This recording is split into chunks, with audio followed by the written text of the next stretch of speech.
videos a lot lately. Let me know if you do watch his videos as well in the comments. He loves cars. He also lives in Los Angeles like I do. He does real estate and very smart about finances. And I'm going to be going over 4 different lessons I've learned from Graham. And without further ado, let's get into his videos. So the first thing I've learned from him is be consistent. And I'm just going to underline that again. Be consistent. Graham has consistently been uploading for years on his YouTube channel, 3 videos a week, and it's helped him grow even when his channel was not making him much money at all. Even when his channel was making him $0 and he was running a successful real estate practice, he kept uploading. He kept up with consistency. He's not dabbling in YouTube. He went all out and he focused a lot on quality, which I'll talk about in a little bit. But I've seen this consistency and I see this amongst other successful entrepreneurs. I watch what they do, not always what they say. And from what Graham does, he is incredibly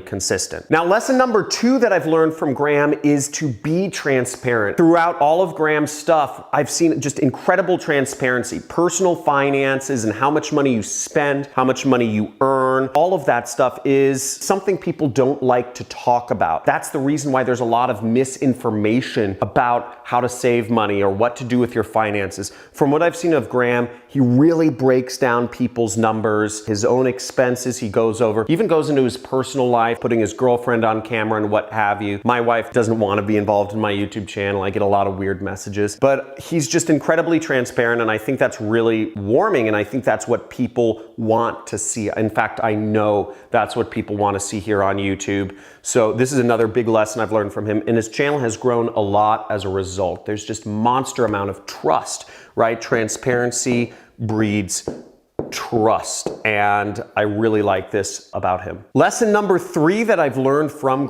Stephan is be professional. Now, this is something that's been kind of new to me, but I've been very unprofessional in just my approach to social media. Even look at me now, right? I'm wearing like a Porsche hat and I'm wearing jeans and stuff, but this is something I'm starting to decide to focus more on. His level of professionalness has really taken him to different heights. He's been interviewed on CNBC, he's been interviewed on Forbes, he's in all of this major press, and he's also attracted a wide variety of people because he takes his profession so seriously. Now, I teach marketing, which is slightly different than personal finance, but at the same token, I think I could probably be a little more professional in just the way I dress, the way I look. I like doing my hair this way. Maybe I'll wear more hats, I don't know. But let me know in the comments below if you think that I should keep it casual or be more professional. Type in the comments below. I think I definitely need to up the game there, and I think it just helps business. And the 4th lesson I've learned from Graham, which is to be cheap. Graham is so incredibly cheap. Type down below, Cheap Nation, or just be cheap if you understand where I'm coming from, because this guy spends 20 cents on his coffee. I make just about as much as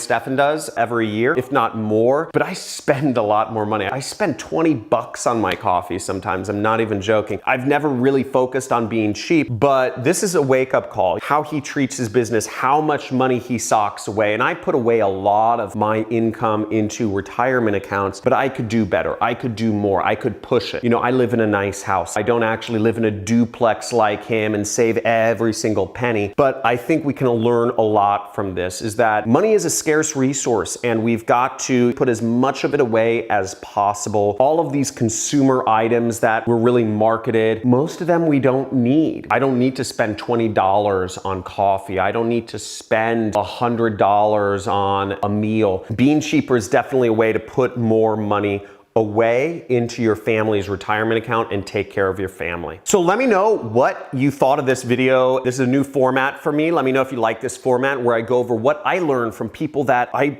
learn from and who I model. Graham's an amazing guy, and I definitely suggest you check out his channel. I'll plug his channel somewhere at the end of this video. And also let me know in the comments below what lessons spoke to you the most. Being consistent, being cheap, being professional, etc. So let me know in the comments, and make sure you subscribe to my channel and like this video if you want to see more marketing content, because on this channel I just go over everything marketing. My goal is to help you create your own home-based business and make money